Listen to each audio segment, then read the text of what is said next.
Today, I'm making a base for my lathe out of pallet wood. So I've started to like playing around with a lathe a little bit, but as you can tell, I got a bit of a problem.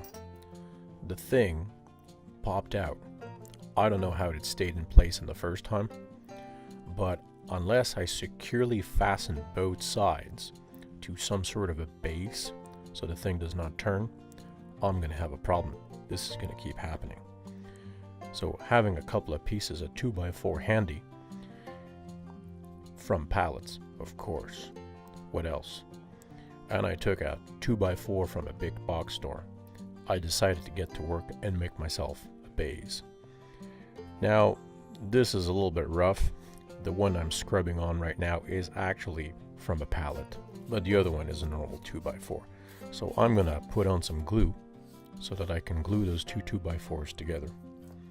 I want a nice little wide base because the lathe is, on the motor side, is a little bit wide.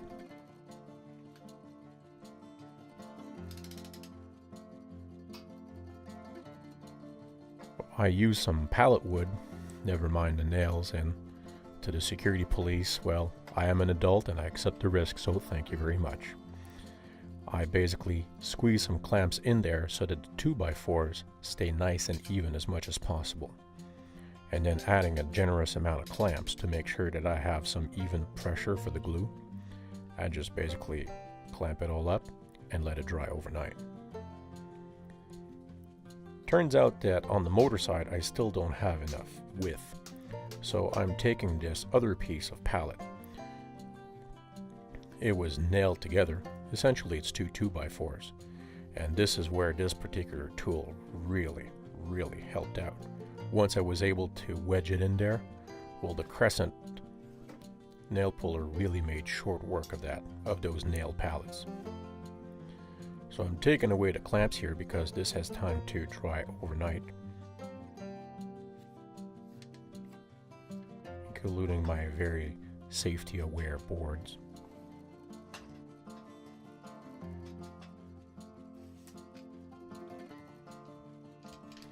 And now I take the remaining 2x4s that after I've cut it so that I can make this base a little bit wider.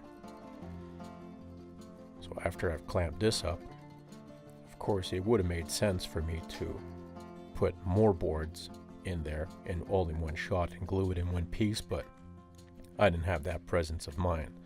So after readying one last 2x4 and cutting it to length, there we go, that looks about right. I'm going to glue it up generously, push it in there, clamp it up,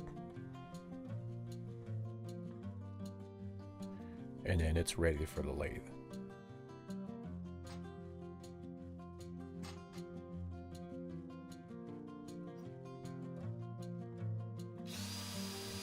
So I pre-drilled a couple of the holes, removing the lathe and finished the job. I took these steel screws, popped them in there, and convinced them to go through without too much trouble.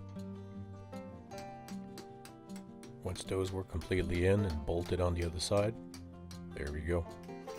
Lathe ain't rotating anymore. Everything is sitting just nice and snug, just the way I like it. Thanks for watching. If you like this video, hit that like button and subscribe so you don't miss a single episode. I'll see you next time.